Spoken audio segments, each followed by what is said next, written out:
이야, 그때 이혼하길 정말 잘했지. 휠체어 탄 기생충을 돌보는 건 절대 사양이거든. 내 이름은 이노우에 요시코. 28살의 평범한 직장인이에요. 이야기는 1년 전으로 거슬러 올라가는데요. 당시에 나는 크지도 작지도 않은 회사에서 일하는 평범한 회사원이었고 언젠가는 독립하고 싶다는 꿈을 위해 매일 열심히 일하고 있었죠. 외모는 여자들한테 인기가 많은 쿨한 타입으로 귀여운 스타일이 아니라서 남자들이 적극적으로 대시하는 경우는 많지 않았죠. 하지만 나를 좋아해주는 사람이 나타났는데요. 이름은 야마모토 토우루. 나이는 저와 동갑. 대학 시절 친구의 소개로 만났어요. 솔직히 말하면 좋지도 싫지도 않았는데 혹시 괜찮으면 둘이서 식사하러 가지 않을래요? 이거 선물인데 괜찮으면 받아주실래요? 요시코 씨의 남자친구가 되는 사람은 얼마나 행복할까? 이렇게 상당한 적극적인 대시를 받았어요. 아까도 말했듯이 남자 쪽에서 이렇게 적극적으로 다가온 적이 별로 없었기 때문에 의외로 쉽게 설레게 되더라고요. 그래서 자연스럽게 저희는 교제하게 되었고 알콩달콩 사귀고 있다가 사귄 지 1년쯤에 되었을 때 저랑 결혼해 주실래요? 진짜 꼭 행복하게 해드릴게요. 네, 좋아요. 이렇게 무사히 결혼하게 되었어요. 양가 부모님께 인사도 마쳤고 혼인신고도 완료.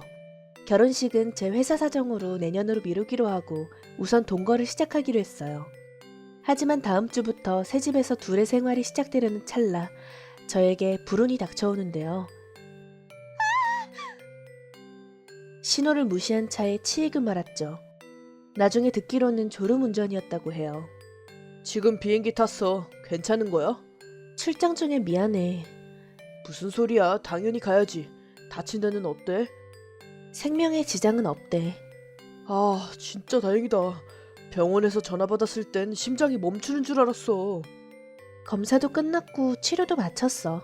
아마 밤에는 도착할 것 같아. 근데 어딜 다친 거야? 상반신은 생각보다 괜찮은데 다리 쪽이 안 좋아. 안 좋다니? 놀라지 말고 들어. 아마 나는 앞으로 계속 휠체어 생활을 해야 될 것 같아. 그렇다. 다행히도 얼굴 등은 비교적 가벼운 부상으로 끝났지만 다리 쪽은 치명적인 상처를 입게 됐는데 의사 선생님이 재활치료에 따라 회복할 가능성도 있지만 이 상태로 휠체어 생활을 하며 남은 인생을 보내야 할 각오를 하는 게 좋다고 하셨어요. 우리 회사는 장애인 고용이 없고 장애인을 위한 시설도 갖춰져 있지 않기 때문에 퇴직할 수밖에 없을 것 같아요. 하지만 원래 회사는 독립할 생각이었고 그에 관해서는 그렇게 비관적으로 생각하지 않았어요. 하지만 문제는 토오루였죠. 라인으로 연락을 주고받은 이후로 전혀 나타나지 않았어요. 무슨 일이 생긴 건가 싶어 여러 번 연락했지만 전부 무시당했죠. 혹시나 했는데 아니나 다를까 예상했던 대로 어느 날 제 병실로 갈색 서류 봉투가 우편으로 왔는데 뭐? 그 안에는 이혼 서류가 들어있었어요. 토오루는 이미 서명해서 도장을 찍어 놓았고 이제 나만 작성해서 제출하면 되는 상태였죠. 그 외에 편지 한 장조차 들어있지 않았어요. 너무 일방적인 이혼 통보였어요. 물론 여러 번 연락을 시도했지만 아무런 반응이 없었어요. 이렇게 잠수 타듯이 연락을 끊고 결혼을 끝내는 게 말이나 돼요? 하지만 시댁에 연락해봐도 마찬가지였고 연락이 닿지 않았어요. 결국 이게 그들 가족이 내린 결론이란 걸 알게 됐죠. 그래도 완전히 저에게서 도망칠 순 없겠죠. 그의 직장을 알고 있었기 때문에 찾아갈 수도 있었으니까요. 그러나 제 몸은 아직 외출할 수 있는 상태가 아니었어요. 결국 그저 그들의 말을 따를 수밖에 없었어요. 저희 부모님은 평생 휠체어에 의존해야 한다는 사실과 결혼 상대에게 버림받았다는 현실에 대성통곡을 하셨어요. 하지만 인생의 갈림길에 선 상황에서 이혼 문제로 소송까지 할 여유는 없었기 때문에 결국 소송을 걸지도 않았어요. 다행히 결혼 준비는 아직 안 했으니까 그나마 다행이었지만 우리 둘이 살기 위해 빌렸던 아파트는 어쩔 수 없이 정리해야 했어요. 내가 미리 내두었던 계약금이나 보증금 그리고 중개수수료는 모두 물거품이 되어버렸죠. 하지만 상대의 잘못으로 인한 교통사고였고 나는 평생 휠체어에 의존해야 하는 큰 부상을 입었기 때문에 토오루와의 다툼은 피했지만 가해자와의 일은 다른 문제였죠. 척수 손상을 입은 경우 여러 가지 손해배상금 지급 기준이 되는 것이 후유장애 등급이에요. 저는 고도사지마비, 후유장애 등급 1급에 해당하고 하반신마비는 평생 동안 간호가 필요하대요. 배변, 목욕, 침대에서 일어나 휠체어에 앉는 것조차 힘든 일이죠. 이 기준에 해당하면 변호사 기준으로 가해자에게 최대 2,800만 원의 배상 명령을 내릴 수 있다고 하네요. 또한 장애로 인해 앞으로 얻을 수 있었던 수입이 없어지는 부분에 대한 보상으로 손실 이익이 지급돼요. 장래의 간호 비용, 보조기구 및 기구 구입 비용, 주택 개조 비용 등도 포함되죠. 손해배상 청구를 통해 여러 면에서 많은 금액을 받을 수 있어요. 이런 모든 비용이 보상받을 수 있는 금액에 포함된대요. 이를 통해 앞으로의 생활에 필요한 금액을 확보할 수 있게 되는 거죠. 그렇다고 하반신 마비가 된 내 몸이 원래대로 돌아가는 것은 아니에요. 가해자는 형기를 마친 후 세상에 나오면 평범한 삶을 살 수 있을 테니까요. 이 정도의 배상금은 받아야 형평에 맞다고 생각해요. 저는 재판에서 완전히 승소하여 상당한 금액을 손에 쥐게 되었어요. 부모님은 전적으로 저를 지원해 주신다며 무장애 주택으로 리모델링을 하셨죠. 그리고 간병 도우미분의 도움을 받으며 어떻게든 이 휠체어 생활을 일상으로 만들기 위해 노력하고 있을 때 대학 시절부터 친한 친구이자 토오루를 나에게 소개해준 코즈에한테서 이런 라인이 왔어요. 요시코, 교통사고 당했다는 얘기를 들었는데 괜찮아? 목숨은 구했어. 하지만 앞으로는 휠체어 생활을 해야 돼. 진짜야? 말도 안 돼. 진짜야. 어쩔 수 없지 뭐. 그렇구나. 많이 힘들겠다. 그래도 부부 둘이 힘을 합치면 잘 넘길 수 있을 거야. 그게 그 사람한테 이혼당했어. 뭐? 장애인을 돌보는 건 할 수 없나 봐. 그게 무슨 소리야. 말도 안 돼. 최악이네. 근데 소개한 건 나잖아. 정말 미안해. 아니야. 코즈에 때문이 아니야. 그놈의 본성을 간파하지 못한 내 잘못이지. 어쨌든 나도 최대한 도울게.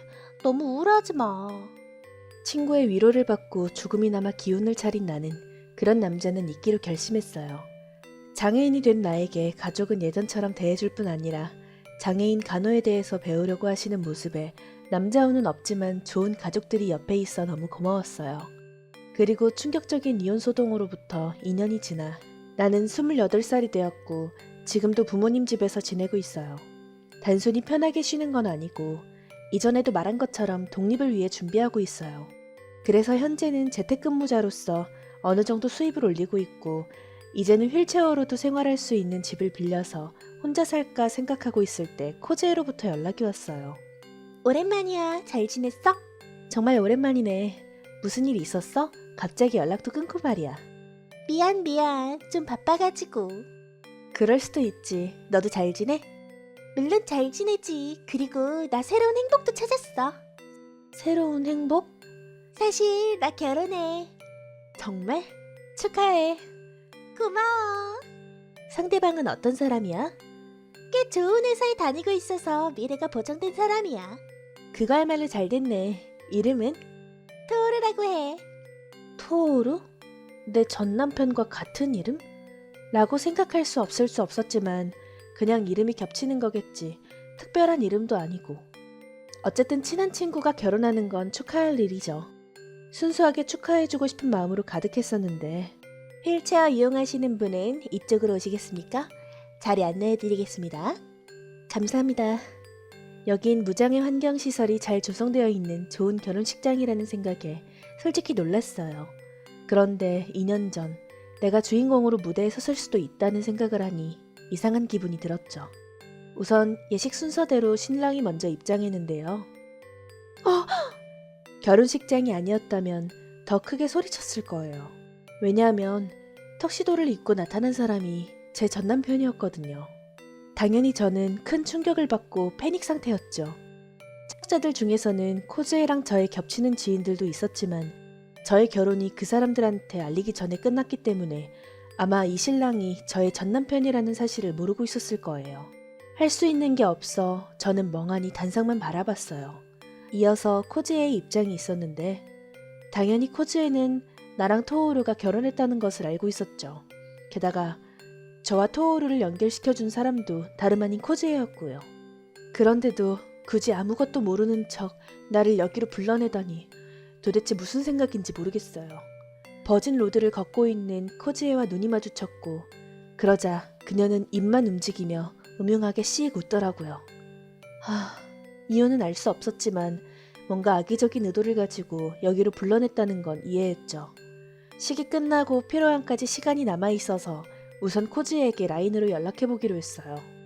대체 무슨 생각이야? 어떻게 이런 짓을 해? 내가 뭘 했다고? 어땠어? 절친이 준비한 서프라이즈가? 농담하지 말고 어떻게 된 건지 말해. 100번 양보해서 토오루랑 결혼하는 거 그렇다고 치자. 근데 왜 나를 초대했어? 알았다면 당연히 안 왔을 거야. 당연히 너한테 복수하려는 거 말고 뭐가 있겠어? 복수? 대학 시절 내 남자친구 기억해? 나오야? 그때 내가 차인 것도 기억해? 그랬지. 다른 사람을 좋아하게 됐다며. 그 좋아한다던 사람이 바로 너였어. 뭐? 널 좋아하게 됐다고 헤어지자고 하더라. 하지만 나 걔랑 사귀지 않았어. 고백조차 받지 않았고. 그때 마침 네가 다른 남자랑 사귀기 시작했으니까 포기한 거잖아. 그때의 치욕을 너도 느끼길 바랐어. 설마 그런 이유로 이렇게 악랄한 장난을 친 거니? 그래, 남의 남자친구를 빼앗았으니까. 빼앗은 게 아니야. 빼앗은 거는 다름이 없어. 이제 시간이 지났으니까 말하는 건데 네가 사고를 당한 직후쯤에 토오르랑 관계를 맺기 시작했어. 그럼 네가 나한테 연락했을 때 이미? 그 사람도 옆에 있었지. 우리 둘이 그때 얼마나 웃었는지 몰라. 남편만 빼앗긴 게 아니라 네 인생이 무너지는 순간을 직접 볼 수 있어서 최고였지. 설마 코지에가 나한테 이런 원한을 품고 있을 줄은 전혀 몰랐어요. 아무리 생각해도 그저 나를 향한 억지스러운 원망 같았죠. 그런데 이번에는 토오루한테서 라인이 왔는데 놀랐냐? 이번엔 네 차례야? 뭐야, 벌써 코즈에랑 얘기했나 보네. 그럼 설명할 필요는 없겠네. 그러게, 네 말투를 보니 내가 여기 올 걸 알고 있었던 거네? 난 좀 곤란하다고 말했는데 코즈에가 어떻게든 네가 와야 된다고 우기더라고. 참 취미 한번 고상하시네. 아직도 나한테 화났어? 그거야 그렇지. 근데 이제 뭐 상관없어. 너무 비관적으로 생각하지 마. 아무리 지금 네가 비참하다고 해도 너도 좋은 일이 생기겠지. 그러게, 나도 곧 좋은 일이 생기겠지. 역대급 최악의 부부 탄생 순간을 직접 목격하게 될 줄이야. 뭐 어떤 의미에선 잘 어울리는 것 같고. 이렇게 나는 결국 피로연까지 참석하게 됐어요. 솔직히 이제 집에 가고 싶었지만 도망쳤다고 생각할까봐 끝까지 버티며 뒤풀이까지 가기로 했죠. 그리고 피로연이 끝나고 뒤풀이가 시작된 지 1시간이 지났을 때였는데 요시코 엄청 놀랬지? 좀 억울해졌어? 그러게, 한 방 먹었네. 기분 좋은데? 술에 취한 코즈에는 주위의 눈치를 전혀 보지 않고 자신을 계속 과시하듯 행동했어요. 한편 토오루는 이야, 그때 이혼하길 정말 잘했지. 휠체어 탄 기생충을 돌보는 건 절대 사양이거든. 저렇게 말하는 걸 보니 두 사람 다 결혼식이란 걸 완전히 잊어버린 것 같네요. 저런 뻔뻔함이 참 잘 어울리는 부부네요. 그런데 요즘 어떻게 지내냐? 부모님한테 신세지면서 살지? 뭐 거의 백수네. 내 생활에 대한 얘기가 나오던 순간 뒤에서 남자 목소리가 들렸고 아니요, 그녀는 블로그에서 제휴 광고 수익을 올리고 있어요. 연수익이 1,000만 원이 넘는다던데요. 누구시죠? 이 목소리의 주인공은 바로 지금 제 남자친구인 아키라예요. 저보다 3살 많고 벤처 회사를 운영하고 있어요. 그가 나타나자 주변 여자들이 웅성거리는 것도 이해가 가요. 아키라는 누가 봐도 잘생겼다고 평가할 만한 외모의 소유자니까. 사실 저는 슬슬 자리를 뜨려고 그에게 연락해서 마중 나와달라고 했고 그는 제 휠체어를 밀어주기 위해 일부러 이곳까지 와준 거예요. 아 맞다. 참고로 그가 한 말은 사실이에요. 저는 이제 회사원 시절 때보다 3배는 더 벌고 있어요. 원래 하고 싶었던 일이었는데 부상을 계기로 시작하게 된 거죠. 아키라와 만난 것도 업무와 관련된 스탠딩 파티에 참석한 게 계기였어요. 휠체어를 타고 있어서 민폐가 될까봐 구석에 있었는데 아키라가 먼저 배려의 말을 걸어줬어요. 그는 정말로 남의 이야기를 잘 들어주는 사람이라 저는 하반신마비가 된 일, 그것 때문에 이혼하게 된 일 등 나도 모르게 쉴 새 없이 이야기를 했죠. 그러자 아키라는 마치 자기 일인 것처럼 화를 내줬어요. 사실 아키라의 사촌도 팔에 장애가 있어서 어릴 때부터 그 일로 왕따를 당하거나 힘든 시간을 보냈다고 해요. 그래서 그런 이야기에 대해 굉장히 이해심이 깊었어요. 덕분에 우리는 자연스럽게 가까워졌고 연인 사이로 발전하게 됐죠. 일이든 사랑이든 제 상황이 상당히 잘 풀리고 있다는 걸 알게 되자 두 사람은 노골적으로 얼굴을 찌푸리더라고요. 이제 진짜 돌아가도 괜찮을 것 같긴 한데 나를 조롱한 대가는 확실히 치르게 해야겠죠? 나는 주변의 이목이 집중된 걸 기회 삼아 큰 소리로 코제한테 물었어요. 너 호스트 다니면서 생긴 빚은 다 갚았어? 아마 그게 2천만 원 정도 되지? 어떻게 그걸? 우리 겹치는 친구들이 많잖아. 사실 1년 전쯤에 소문으로 들었어. 너가 그걸 언급하는 걸 싫어할 것 같아서 조용히 있었는데 이런 일을 당하면 어쩔 수 없잖아? 그래요. 그녀는 호스트에 빠져 어마어마한 빚을 지게 되었던 거죠. 이 말을 들은 토오루가 코제를 노려보면서 야, 이게 무슨 소리야? 왜 나한테 말 안 했어? 근데 본래 이 남자도 이런 말을 할 자격은 없어요. 아무도 언급하지 않으니 내가 언급해줘야겠네요. 토오루? 너도 빚 있잖아. 빠친코랑 경마로 똑같이 2천만 원 정도에. 무슨 말을 하는 거야? 발뺌해도 소용없어. 네 형한테 들었거든. 너가 날 버리고 도망치고 나서 사과하러 와주셨어. 너랑 똑같이 연락을 개무시하던 너네 부모님들과는 달리 너의 형만큼은 제대로 된 사람이더라. 그래서 내 속이 시원해지길 바라는 마음으로 이런 이야기를 해주신 거겠지. 뒤풀이하던 사람들이 웅성거리기 시작했어요. 두 사람 합쳐서 4천만 원의 빚이 있다는 사실이 결혼식 당일에 드러났으니 당연한 반응이죠. 하지만 그런 분위기에도 불구하고 두 사람은 그럴 기분이 아닌 것 같았고 어떻게 된 거야? 부모님 유산이 많이 있다고 해서 결혼한 건데. 그런 건 벌써 오래전에 없어졌다고. 그래서 괜찮은 회사에 다니는 너랑 결혼해준 건데. 서로를 비난하며 싸움을 시작하더라고요. 나와 아키라는 불똥이 튀기 전에 조용히 그곳을 빠져나왔어요. 와, 성격도 최악에다가 4천만 원 빚도 있다는 부부라니. 막장 드라마도 부러워할 만한 지옥 같은 조합이네. 그러게. 오히려 헤어져서 정말 다행이야. 사고로 나쁜 일만 있었던 건 아니었네.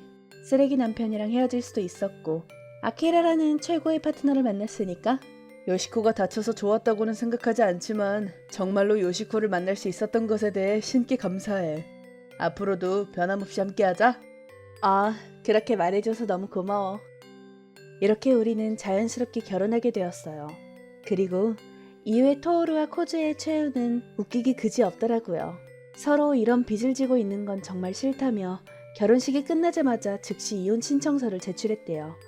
서로 위자료를 청구하려고 했던 것 같은데 변호사 비용도 없고 누가 봐도 둘 다 잘못한 거니까 결국 재산 분할도 없이 이혼했다고 하네요. 재산에 대한 기대가 어긋난 토오루는 매일 나에게 미련 뚝뚝 떨어지는 라인을 보냈고 코즈에는 코즈의대로 절친이 힘들어하는데 그냥 보고만 있을 거냐며 현실 감각이 없는 어린애 같은 메시지를 보내곤 해요. 겹치는 지인들의 말을 들어보니 이번 결혼식에서 보여준 추태가 각자의 회사에까지 퍼져서 지금 두 사람 다 무직 상태고 또 빚쟁이들 때문에 각자 도망가서 자취를 감췄다고 해요. 근데 어떻게 스마트폰을 쓰고 있던 거지? 스마트폰 요금도 못 낼 텐데 말이야.